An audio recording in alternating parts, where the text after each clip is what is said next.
bersama dalam cinta. Memang emak-emak suka banget nih bahas urusan cinta-cintaan. Saudaraku sekalian saya muliakan, tak ada hal yang lebih indah di atas muka bumi ini daripada cinta. Emang benar, emang benar. Dengan cinta yang berat jadi ringan, dengan cinta yang sulit jadi gampang, dengan cinta yang sempit jadi lapang. Saya nggak lagi doa, saya lagi menyampaikan sebuah prinsip yang kita semuanya sepakati. Dengan cinta yang berat-berat jadi ringan. Ibu nggak lihat tuh orang kalau lagi jatuh cinta, Bu, malam-malam biasanya begadang tuh ngantuk. Ini gara-gara cintanya yang besar, ngantuknya jadi hilang. Teleponan sampai jam 12. Ya udah deh, kamu tutup, kamu aja yang tutup. Kamu aja sampai adzan subuh.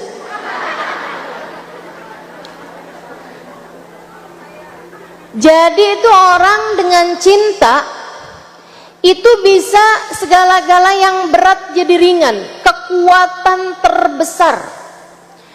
Waktu Nabi Muhammad bawa umat untuk Fathu Mekkah, ketika mereka sampai di Hudaybiyah, mereka bangun tenda-tendanya. Orang kaum kafir Quraisy yang ada di kota Mekah rapat. Gimana nih cara kita ngadepin pasukannya Muhammad? Wah, kita kayaknya harus siap-siapin pasukan nih. Katanya Abu Sufyan, tar dulu dah, saya ngintip dulu aja. Saya lihat-lihat nih kira-kira pasukannya segimana, biar kita mempersiapkan perlawanan yang seimbang. Kalau pasukannya cuman 300, ya ngapain kita persiapkan perlawanan 3000 gitu maksudnya. Ngintiplah Abu Sufyan datang ke Hudaybiyah buat lihat-liatin pasukan orang Islam, pasukan muslimin. Habis itu pulang. Waktu dia pulang, dia kumpulkan lagi yang asalnya rapat kemarin itu. Dia bilang, saran saya sama kalian semua, besok kita nyerah aja sama pasukannya Muhammad. Kenapa Abu Sufyan?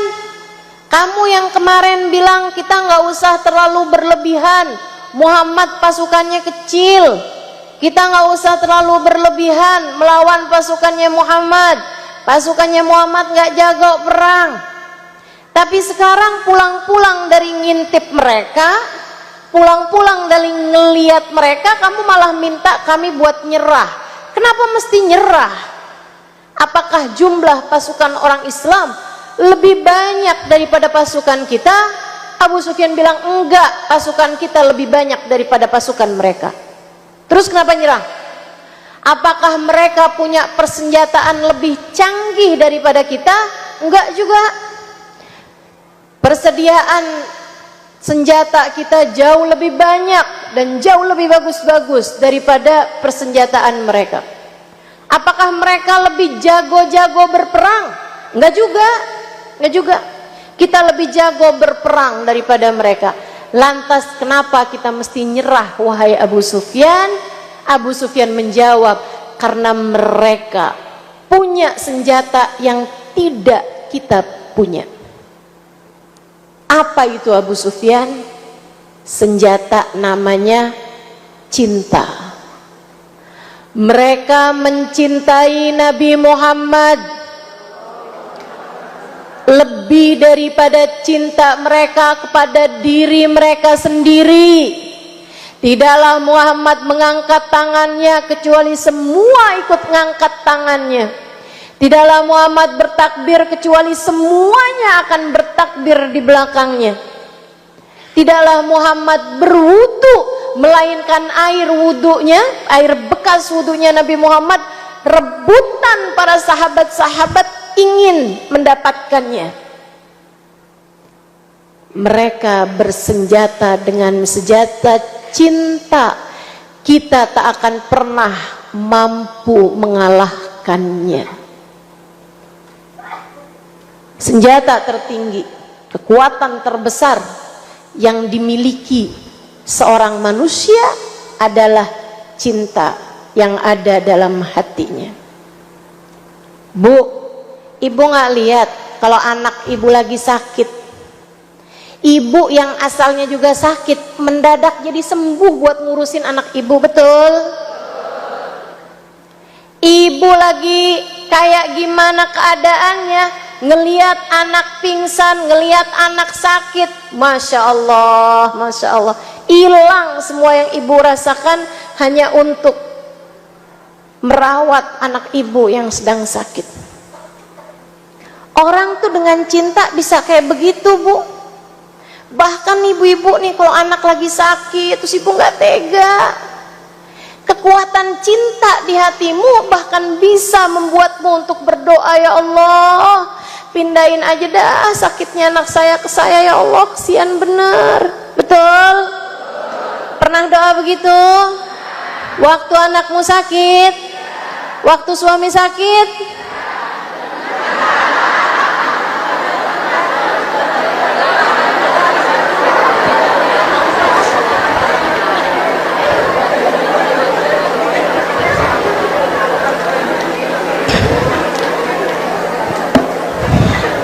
Waktu suami sakit enggak, katanya. Kenapa ibu nggak cinta apa sama suaminya? Cinta juga, tapi cintanya kalah ya Bu ya, dibandingkan dengan cinta kita kepada anak kita. Nah ini Bu, kekuatan terbesar yang dimiliki seseorang adalah cinta. Apalagi kalau cintanya besar, semakin kuat yang kamu bisa lakukan. Cuman masalahnya nih, saya mau kasih tahu nih, cinta di atas muka bumi ini Bu adalah sesuatu yang sifatnya sementara, mudah fana. Rasanya itu sekarang cinta, lusa 5 hari bisa lupa sih, enggak sih? Luntur juga enggak sih? Berkurang untuk kemudian bisa hilang. Kayak semacam ada masa kadaluarsanya gitu. Pasangan suami istri baru awal-awal nikah, ya ampun, dua sejoli tak bisa dipisahkan dengan apapun. Tidur sandaran sama bahunya dilakonin melakinya. Tangan kamu sakit nggak sayang? Enggak kok, nggak apa-apa, pengantin baru. Tapi kalau udah tak kawin 5 apalagi 10 tahunan, sanaan apa? Iya Bu, Masya Allah.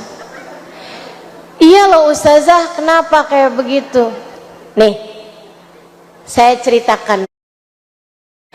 Ibu-ibu sekalian, ada perempuan solehah namanya Khadijah bintu Khuwailid, istri baginda kita Nabi besar Muhammad. Cinta kepada Nabi Muhammad dari awal nikah, terus cinta sampai dengan akhirnya mereka berpisah sementara karena terpisah dengan kematian. Tapi bahkan sampai dengan perempuan ini meninggal dunia, Nabi tak pernah kehilangan cintanya kepada perempuan satu ini. Sampai Sayyidah Aisyah mengatakan, "Maghirtu ala ahadin min nisa'in Nabi." Saya nggak pernah cemburu sama siapapun dari istri-istrinya Nabi Muhammad yang lain. Saya pencemburunya malah sama istrinya Nabi Muhammad yang udah meninggal dunia. Kenapa gitu? Ma min yawm illa wa dzakara Nabi sallallahu alaihi wasallam ismaha. Tidak ada satu hari berlalu melainkan Nabi pasti aja ada sebut-sebut namanya. Nabi itu sering, Bu, sembelih kambing terus dagingnya dibagi-bagiin sama Nabi. Nih Aisyah, tolong bawakan ke rumah Fulanah bintu Fulan, itu temennya Khadijah. Tolong Aisyah ini bawakan ke rumah Fulan, dia keponakannya Khadijah. Tolong Aisyah, Khadijah namanya. Ntar ketemu makanan, oh saya dulu pernah makan ini sama Khadijah.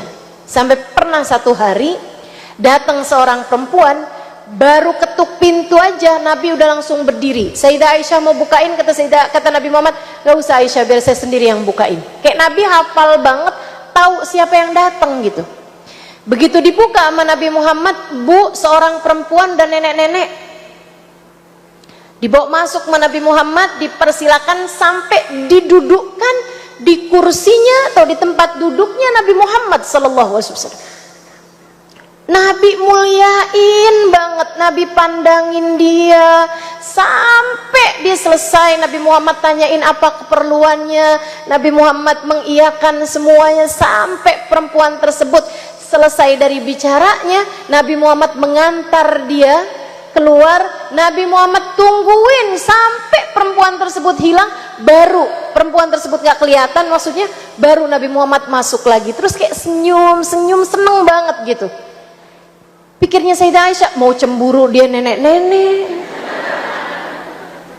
jauh usianya dengan Nabi Muhammad. Kayak waktu itu Nabi Muhammad 60-an tahun, dia udah 80-an tahun gitu. Mau cemburu juga kayak yang nggak pantas banget gitu buat dicemburuin. Jadi Sayyidah Aisyah nanya aja, "Man hiya ya Rasulullah?" Emang dia siapa sih Rasul? Kayak engkau sampai segitunya gitu. Kata Nabi Muhammad, "Innaha sahibat Khadijah." Dia itu adalah temannya Khadijah. Kedatangannya mengingatkan aku kepada istriku Khadijah. Sayyidah Aisyah kayak ibu-ibu di sini nih.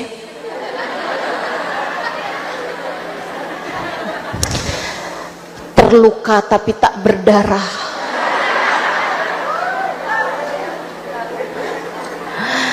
Sakit hati sampai keperanakan.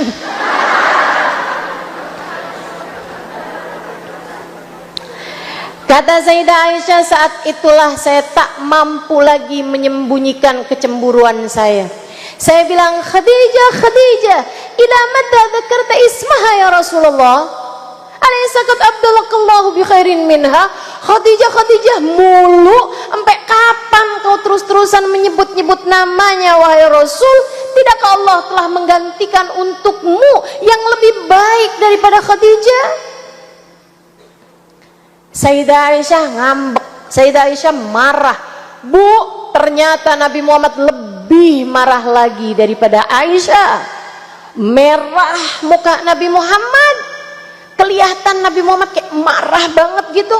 Terus bilang kayak begini nih, "Walladzi ba'atsani bil haqqi nabiyya, ma abdalani Allah taala bi khairin minha." Sungguh demi Allah yang telah mengutusku sebagai seorang nabi, Allah tidak pernah menggantikan untukku perempuan lain yang lebih baik daripada Khadijah. Innaha amanat bihi nakafara biyan nas. Khadijah adalah perempuan yang beriman di saat belum ada sesiapapun yang beriman. Orang pertama yang beriman perempuan bernama Khadijah. Innaha a'tatni min maliha hina haraman nas. Dia adalah perempuan yang memberikan hartanya padaku nyumbang di saat belum ada sesiapapun yang mau memberikan hartanya padaku. Warazaqani minhal aulad duna ghairiha, dan Allah karuniakan kepadaku anak-anak dari rahimnya yang tidak dikaruniakan dari perempuan selainnya. Sayyidah Khadijah langsung diam, Sayyidah Aisyah langsung diam aja, Bu. Dan sejak hari itu nggak pernah lagi tuh ngomong-ngomongin tentang kecemburuannya kepada Sayyidah Khadijah. Saudariku sekalian yang saya muliakan, tapi jangan kamu pikir Sayyidah Aisyah tuh cemburuan kayak kita gitu kan. Ibu-ibu nih ada banyak pinter-pinter, tapi giliran cemburu mendadak jadi bego. Ada tuh yang begitu, mendadak jadi bego, ngelihat suami sisiran aja dicemburu, mau ketemu siapa nih. Masya Allah, Masya Allah.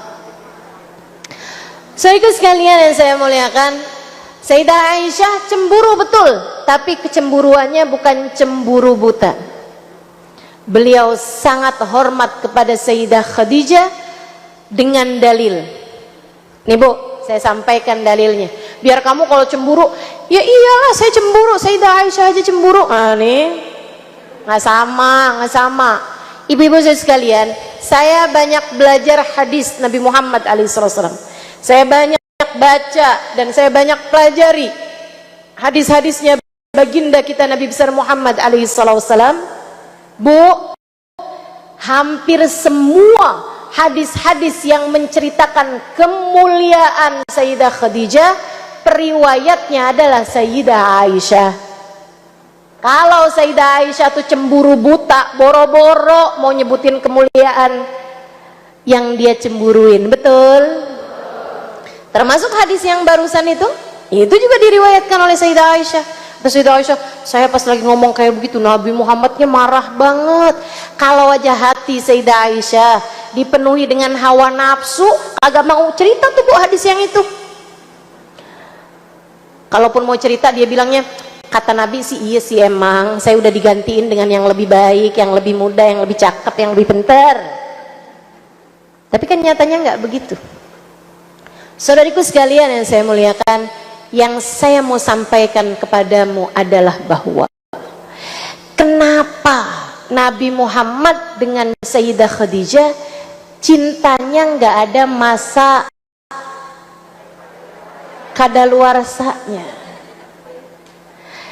Kenapa cinta itu, rasa cinta kepada Khadijah, nikah denganmu, seperti mana yang kamu tahu, saya udah ngelamar, saya memang ingin menikah. Kamu cakep, walaupun iya. Artinya bahwa andai pun Nabi Muhammad mukanya nggak cakep, Sayyidah Khadijah akan tetap melamarnya. Wahai Muhammad, aku ingin menikah denganmu bukan karena kamu masih muda, badanmu segar. Wahai Muhammad, bukan karena ketampananmu, bukan karena kamu masih muda, bukan karena kamu akhlaknya mulia, bukan karena kamu seorang yang saya percaya untuk bisa meneruskan usaha saya. Saat itu Sayyidah Khadijah wanita karir.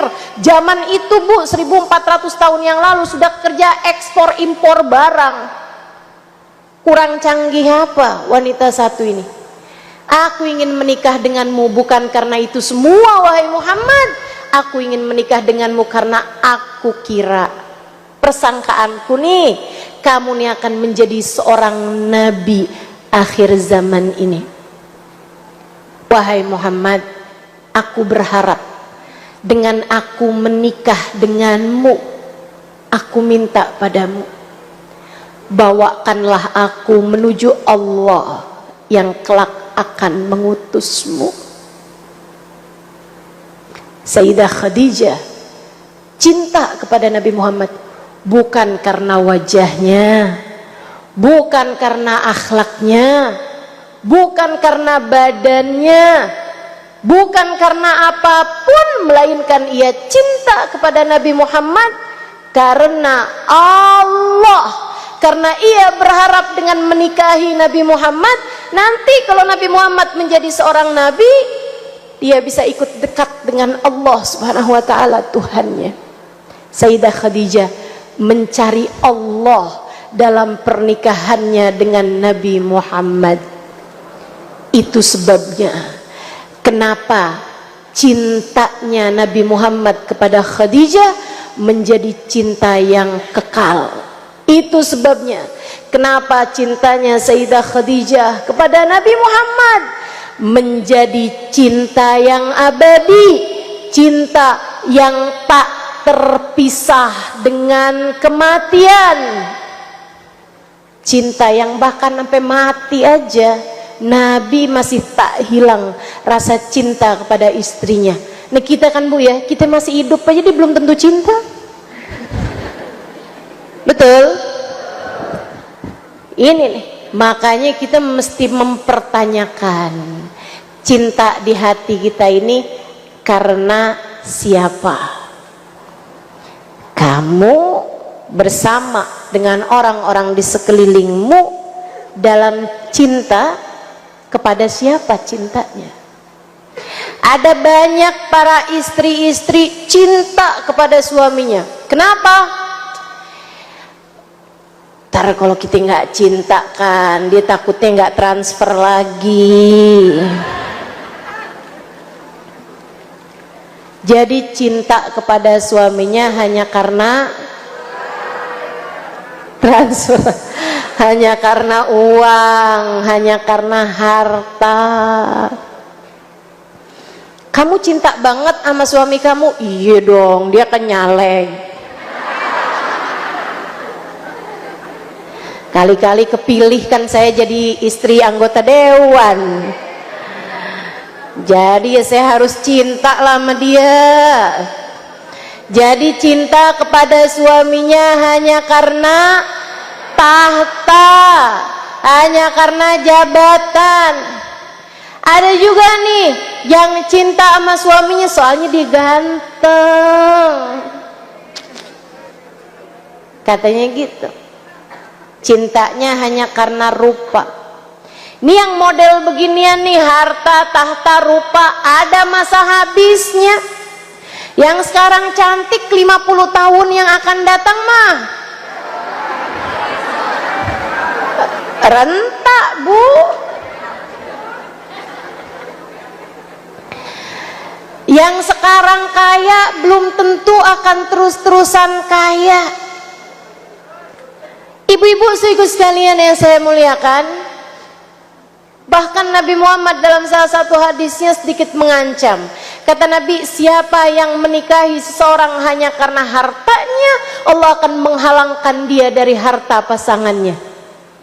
Siapa yang menikahi seseorang hanya karena rupa, hanya karena cantiknya atau karena gantengnya, Allah akan halangkan hal itu dari pasangannya. Jadi ntar lama-lama dinikahin tuh kelihatannya kayak yang nggak cakep nih. Dulu dia bilang kamu adalah perempuan tercantik yang pernah saya temui. Abis nikah 10 tahun saya lihat semua perempuan cantik kecuali kamu. Sedih bener. Cinta saudaraku sekalian berbolak-balik kalau tidak karena yang maha kekal, yaitu Allah. Kalau cintanya karena Allah jadi cinta yang kekal juga, seperti cintanya Sayyidah Khadijah dan seperti cintanya Nabi kita Muhammad sallallahu alaihi wasallam kepada Sayyidah Khadijah. Saudaraku sekalian yang saya muliakan, nah sekarang nih yang pada punya suami nih, saya sarankan padamu, cintai suamimu. Sebab kalau nggak cinta jadi berat. Ada yang nyaut, cinta saya ustazah. Saya nggak nanya sama kamu, saya lagi bilang sama kamu, cintai suamimu. Sebab tanpa cinta urusannya bakalan jadi berat.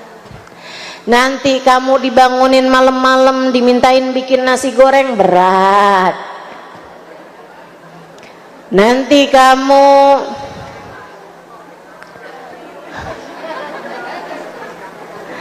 pokoknya kalau udah berat tuh jadi berat gitu kan. Kalau nggak cinta tuh jadi berat dah semuanya dah. Muanya jadi berat. Tapi kalau cinta tuh akhirnya jadi ringan ngerjainnya, karenanya emang perlu cinta. Sama halnya dengan kamu sama anak-anak kamu. Saya yakin sebagai seorang ibu Allah kasih naluri untuk cinta sama anak-anak. Demikian pula dengan kita sama orang tua kita. Allah Subhanahu wa taala kasih rasa cinta di hati kita kepada kedua orang tua kita. Termasuk juga kepada saudara-saudari kita, sama teman-teman kita, Allah kasih cinta di hati kita. Hanya saja saran saya, dengarkan dengan baik. Bersamalah kamu dengan siapapun dalam cinta, akan tetapi pastikan bahwa cintamu kepada mereka semua bukan cinta yang dilarang. Itu satu. Dan yang kedua, dengan cara yang tidak dilarang. Dan yang ketiganya, cintailah semuanya, siapapun yang kamu mau cintai, karena Allah. Saya ulangi 3 hal penting dalam kebersamaan dalam cinta. Saudara sekalian yang saya muliakan, yang pertama, cintanya bukan cinta yang terlarang. Gimana Ustazah cinta yang terlarang? Cinta sama suami orang.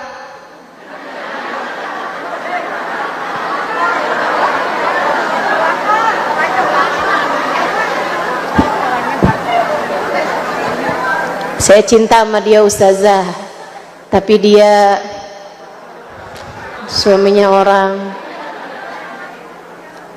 Gimana tuh? Udah deh, selamatin diri aja. Jangan Dek,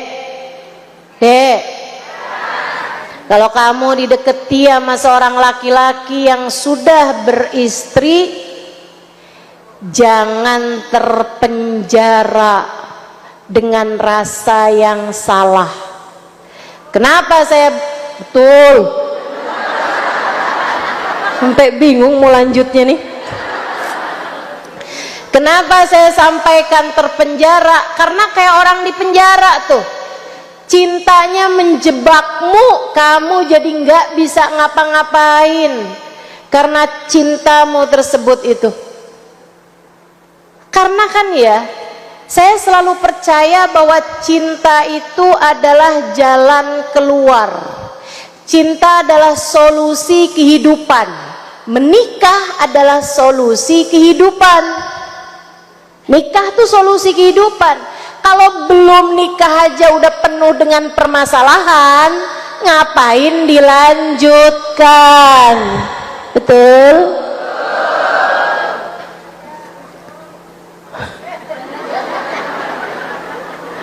Ngapain dilanjutkan gitu? Kamu mau membangun kebahagiaan di atas air mata wanita yang lain? Kamu mau membangun kebahagiaan di atas tangisan anak-anak perempuan yang lain, anak-anak dia dengan perempuan yang lain? Beda masalahnya kalau sudah bercerai. Cuman memang maaf. Ada nih kadang-kadang suaranya tuh ngomongnya, saya tuh lagi ada masalah sama istri saya. Kami sedang dalam proses perceraian. Betul-betul mulu nih.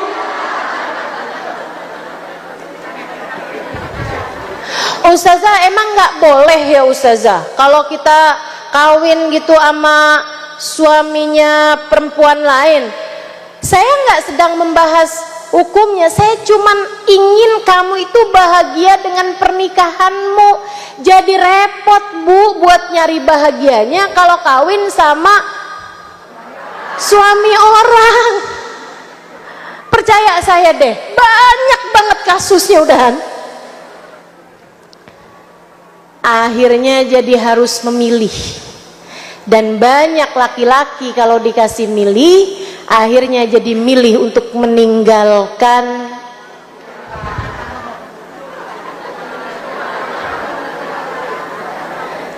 meninggalkan yang tua. Nah kan beneran Ustazah diceraiin perempuannya yang tua. Kamu nih nggak tahu urusan nih. Kalau kamu mendapatkan cinta seseorang dengan dia meninggalkan perempuan yang semula dia cintai, tunggulah saja waktunya. Suatu hari kamu akan ditinggalkannya untuk perempuan baru yang lebih dia cintai.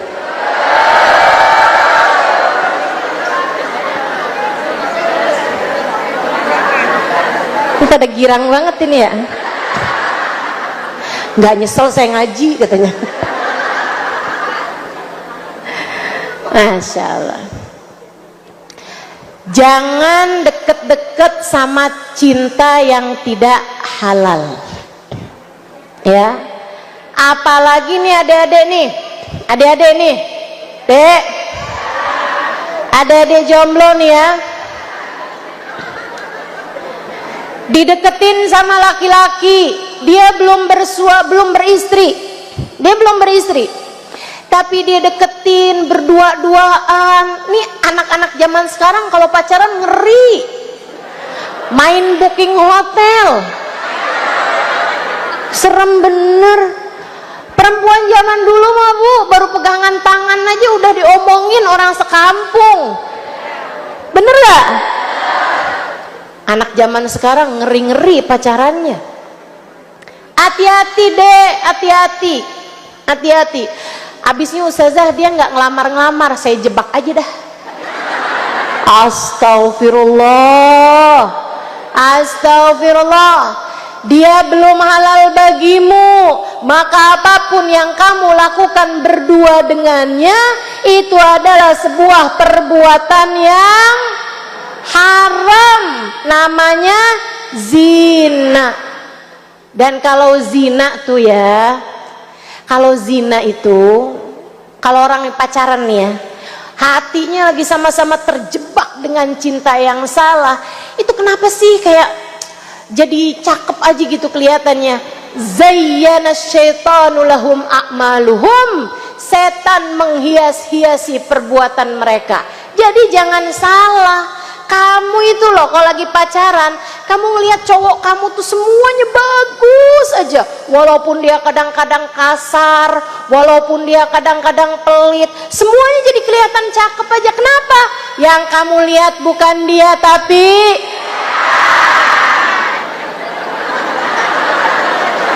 sama dia juga gitu.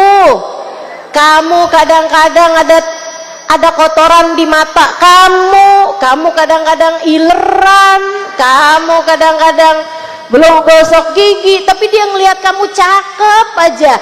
Karena yang dia lihat bukan kamu tapi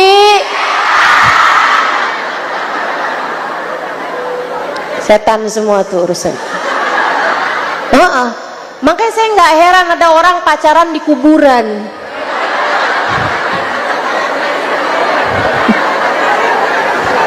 Setan gitu kan. Masya Allah, Masya Allah. Tapi sekarang nih ya, maaf, bukan cuma adik-adik jomblo yang pada pacaran, emak-emak juga.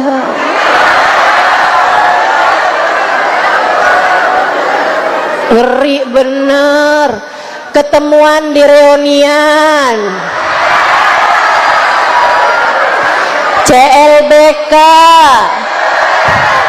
cinta lama bersemi kembali. Jam 10 malam suami udah tidur, ting, ada bunyi HP. Apa kabar? Kamu udah makan belum? Kamu lihat sebelah, suami saya nggak pernah tahu, nggak pernah mau nanyain saya makan apa belum. Nih ada yang lebih perhatian sama saya. Bu, suamimu lah nggak nanya kamu makan apa belum, makannya barengan. Kagak-kagak aja. Ibu-ibu saudaraku sekalian yang saya muliakan, hati-hati sama godaan setan, hati-hati sama godaan setan. Jangan pernah biarkan hatimu sekali lagi terpenjara, terperangkap dengan cinta yang dilarang. dengan cinta yang tidak halal. Cintai suamimu.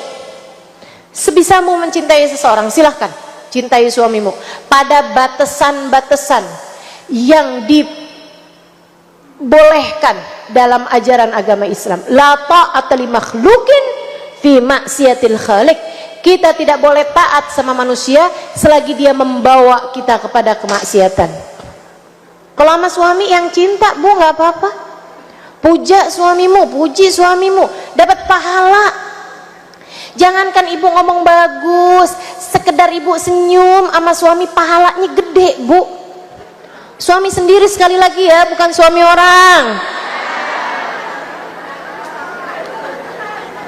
Apalagi kalau modelannya ibu-ibu nih, kalau yang bisa tulus mencintai suaminya, dia senyum sama suaminya nggak pakai tanggal.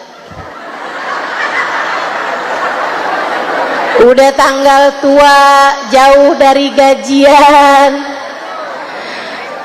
udah banyak tagihan-tagihan, ketemu suami tetap senyum. Suaminya bilang, duh maaf ya, tagihannya numpuk nih, kayaknya juga nanti uangnya itu gajiannya udah kepotong nih, jadinya kita nih akan banyak menghemat-hemat sebulan ke depan. Oh nggak apa-apa, tenang aja bang, rezeki itu udah ada yang ngatur. Adem nih beginian nih. Sehingga sekalian yang saya muliakan, cintai suamimu, bawa kesenangan, bawa kebahagiaan, bawa kedamaian. Suami bikin salah, kamu maafkan. Suami berkata kasar, kamu senyumin aja. Mungkin dia lelah, mungkin dia lelah. Orang tuh kalau marah-marah tuh Bu, biasanya tuh karena memang hidup berat gitu yang dia jalanin di luaran sana. Bu, nih saya bilangin ya Bu ya, saya ada baca hadis begini nih bunyinya. Idza bata rajulun kalan min syughlih bata mawfurun lah. Katanya Nabi Muhammad alaihissalam, man bata kalan min syughlih bata mawfurun lah. Kalau ada seorang laki-laki tidur malam dalam keadaan kelelahan, mencari nafkah bagi keluarganya, mencari nafkah untuk kehidupan istri dan anak-anaknya, dia tidur dalam keadaan lelah sampai ngorok suaranya, kata Nabi Muhammad, bata maufuran lah, dia akan tertidur dalam keadaan dosa-dosanya berguguran dari dirinya. Allah memandangnya dengan penuh kasih sayang. Allah lihatnya, ampun nih hambaku nih capek karena seharian dia kerja buat istri dan anak-anaknya. Ya udah dah, aku ampuni aja dah dosa-dosanya, aku ampuni dosa-dosanya. Itu Bu, laki-laki yang capek karena kerja, bukan buat Allah kerjanya, kerjanya buat kamu. Allah sayang sama dia. Masa kamu yang dia kerja buat kamu malah nggak sayang sama dia? Kan aneh. Ih, ngorok mulu nih, saya tendang aja dah.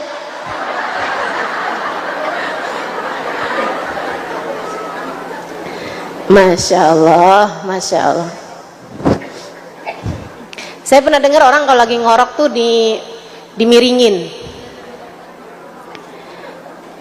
Biasanya jadi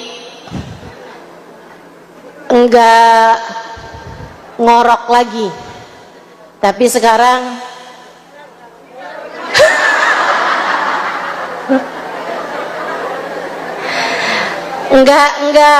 enggak tidur ngorok, tapi sekarang miring ngorok. Begitu teman-teman saya sekalian. Jadi cintai suamimu, tulus, yang tulus gitu ya, dan jangan berani-berani mencintai yang tidak halal bagimu, walaupun hanya sekedar dalam pikiranmu. Oh, ini berat nih, tapi kita belajar ya Pak ya. Jangan sampai begini nih, kita sih nggak selingkuh secara zahir, Tapi hati kita tiap ketemu sama dia, coba gue kawinnya sama dia aja ya. Sekarang udah punya pom bensin tuh orang. Saya mau beli bensin penuh aja mikir-mikir. Ini nih namanya selingkuh hati. Ibu-ibu sih sekalian, hati-hati sama selingkuh hati. Bu, ada seorang bapak-bapak mengadu kepada gurunya. Makanya penting orang punya guru tuh penting. Biasanya tuh akan selalu dapat jawaban-jawaban dari Allah Subhanahu wa taala lewat lisan gurunya tersebut. Dia nanya sama gurunya, "Syekh, kenapa dah? Syekh, saya kenapa ya Syekh? Sekarang ini nih udah nikah nih saya 7 tahun sama istri saya. Saya kalau ngelihat istri saya tuh nggak kayak dulu gitu. Dulu tuh saya seneng cinta sama dia gitu. Tapi sekarang tuh udah hambar aja gitu. Udah nggak cinta lagi sama dia gitu. Jadi saya kayaknya nggak bisa menikmati lagi gitu urusan sama istri saya ini." Saya nanya, "Apakah sekarang istri kamu nggak ngerawat muka jadi penuh jerawatan misalnya gitu?" "Oh enggak, istri saya rawat mukanya, bagus, tetap nggak ada yang berubah dari istri saya." "Apakah istri kamu nggak merawat penampilannya sehingga badannya jadi tidak sesuai sama seleramu?" "Enggak, istri saya merawat badannya sehingga seleranya tetap saya tetap suka sama perempuan tersebut." Artinya kalau saya lihat perempuan itu di jalanan gitu, saya nggak tahu di istri saya mungkin akan senang juga. Tapi begitu saya lihat di istri saya nggak suka gitu sama dia. "Apakah istri kamu akhlaknya nggak baik, kamu suka dikerasin, suka dimarahin, diomelin?" "Enggak juga, istri saya dia wanita yang solehah, dia nurut apa kata saya, dia nggak pernah membangkang saya." Saya kemudian nanya, "Apakah kamu suka ngelihat perempuan-perempuan di jalanan yang terbuka auratnya?" Suaminya menjawab, "Iya sih saya suka nongkrong, saya suka liatin cewek cakep-cakep di mall, saya suka mandangin orang-orang, saya suka nonton tayangan-tayangan yang gak dibenarkan." Kata saya, "Nak, ingat ucapan saya, ketika Allah melihatmu tertarik kepada yang haram, Allah angkat darimu kenikmatan terhadap yang halal." Simak baik-baik ucapan saya ini, Bu. Simak baik-baik ucapan saya. Kalau kamu sampai bilang, "Kenapa ya saya kok nggak bisa cinta sama suami saya?" Tanyakan hatimu. Apakah kamu selama ini tertarik kepada yang diharamkan Allah, sehingga Allah kemudian mencabut darimu kenikmatan terhadap yang halal? Yang halalnya akhirnya dicabut, kamu jadi nggak bisa cinta sama suami kamu karena kamu senengannya tuh ngelihat cowok-cowok di luaran sana. Hatimu ngerasa, "Wah, kalau saya nggak kawin sama suami saya nih, saya kawinnya sama dia nih, dia kan waktu itu juga pernah deketin saya." Nah itu dia tuh bahaya buat hati kita. Bersama dalam cinta, kamu harus cinta sama semua orang-orang yang ada di sekeliling kamu dengan porsi masing-masing. Sama suami cintanya tentu beda dengan antara cintamu kepada anak, cintamu pada orang tua, cintamu sama sahabat dan seterusnya. Akan tetapi pastikan satu, jangan pernah biarkan cintanya tersebut itu adalah cinta yang dilarang, cinta yang haram, nggak akan bawa kemana-mana selain kepada murka Allah, selain kepada penyesalan, selain kepada nerakanya Allah Subhanahu wa taala. Naudzubillah min dzalik. Hanya akan bawa kamu kepada sengsara. Kemudian yang kedua, pastikan bahwa kamu cara mencintamu adalah dengan cara yang benar. Kalau kamu cinta sama suamimu, kemudian suami kamu bilang, "Udah deh, kamu nggak usah pakai sholat, Yang penting kamu tuh taat sama saya, udah nggak usah sholat deh. Terus kamu taat sama suami kamu nggak sholat, nah itu namanya cintanya caranya nggak benar. Saudaraku sekalian yang saya muliakan, cintanya tuh juga harus dengan cara yang benar. Kamu kalau pakai jilbab kelihatan lebih tua deh. Aku maunya kamu kalau jalan sama aku nggak usah pakai jilbab. Terus kamu bilang oke kalau gitu, saya lemparin jilbab saya. Misalnya gitu ya, itu namanya kamu mencinta dengan cara yang salah. Cintai suamimu, cintai anakmu, cintai semua orang-orang di sekelilingmu, tapi pakailah cinta tersebut dengan cara yang benar. Termasuk kamu cinta kepada gurumu, caranya mesti benar. Jangan yang saya cinta, pokoknya harus saya yang paling dekat, harus saya yang selalu bisa begini, harus selalu. Jangan, itu namanya cinta pakai hawa nafsu. Nggak boleh gitu. Cinta yang benar. Caranya tuh juga harus dengan cara yang benar. Kemudian yang terakhirnya tadi apa? Cintanya karena Allah, zat yang maha kekal. Kamu lihat Allah, kemudian kamu mencintainya karena Allah. Kamu cintai suamimu bukan karena hartanya, bukan karena rupanya, bukan karena dia anaknya siapa, bukan karena kebergantunganmu padanya, bahkan bukan karena dia adalah bapaknya anak-anak saya, ya saya cinta lah sama dia, bukan. Akan tetapi karena kamu paham suamimu adalah yang telah Allah Subhanahu wa taala pilihkan untuk menjadi pendamping hidupmu, yang kunci surgamu berada di tangannya. Jadi kamu cintai suami kamu karena Allah. Kamu cinta sama anak-anak kamu bukan karena ya saya sayangin lah anak saya, biar nanti kalau saya tua ada anak-anak saya mau menyayangi saya. Bukan karena itu. Bukan karena itu. Makanya saya nggak setuju anak adalah investasi terbesar. Enggak gitu. Nggak gitu. Melainkan anak adalah kelanjutan sujudmu kepada Allah. Anak adalah kelanjutan ibadahmu kepada Allah. Maka pastikan kamu meninggalkan anak-anak yang soleh dan solehah, agar ada banyak ibadah-ibadah yang mengalir kepadamu ketika kamu sudah berada di dalam alam kuburmu nanti. Bu, saya nyaris setiap hari ngajar. Semua pahala saya mengajar mudah-mudahan diterima Allah, mengalir juga kepada kubur umi saya. Saya nggak lagi doa, saya lagi ngasih tahu. Semua pahala saya mengajar mengalir juga kepada kubur ibu saya. Jadi nih umi saya nih tiap hari nih ngajar.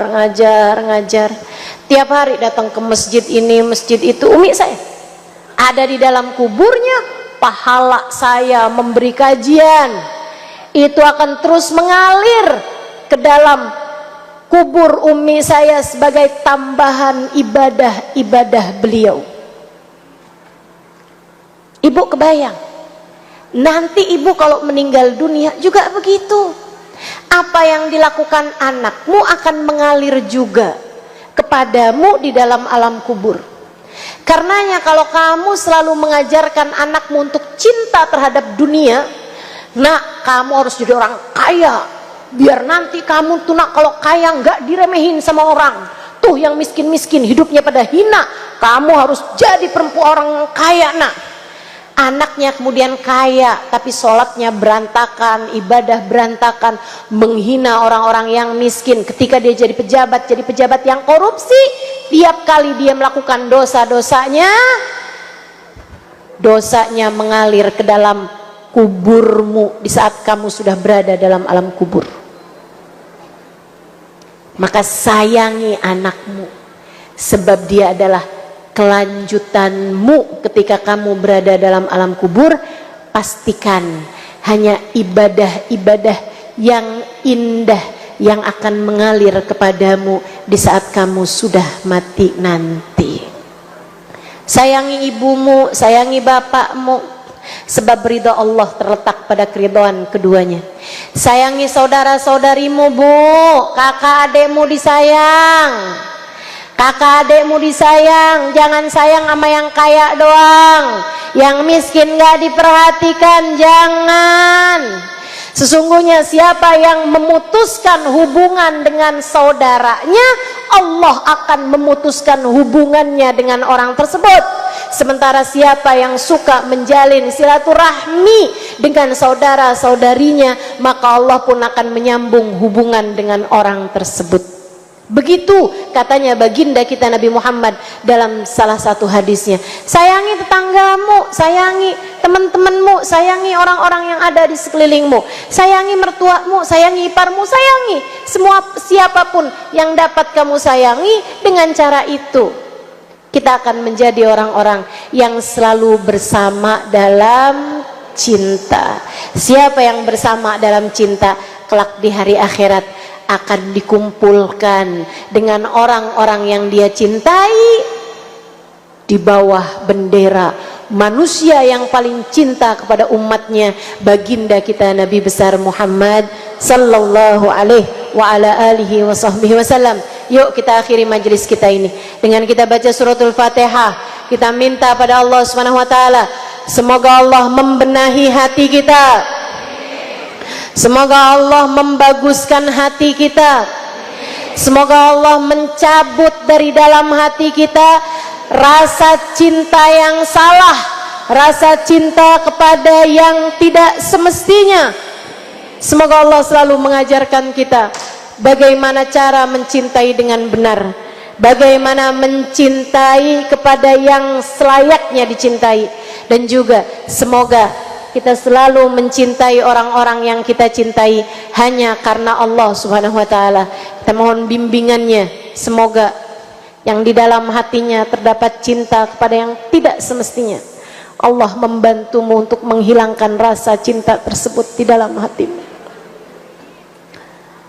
Saya mohon kepada Allah, saya kesian kepadamu, siapapun kamu, saya kesian kepadamu.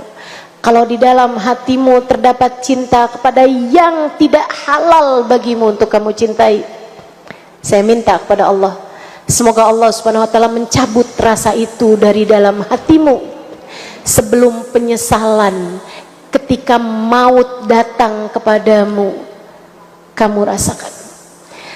Sebelum jadi penyesalan di akhirat, saya mintakan kepada Allah, semoga Allah mencabut rasa cinta yang salah tersebut di dalam hatimu. Ala hadhihi niyah wa bikulli niyatin salihah jami'ah syamilah ila hadratin Nabi Muhammad sallallahu alaihi wa ala alihi wa sahbihi wasallam. Al-Fatihah.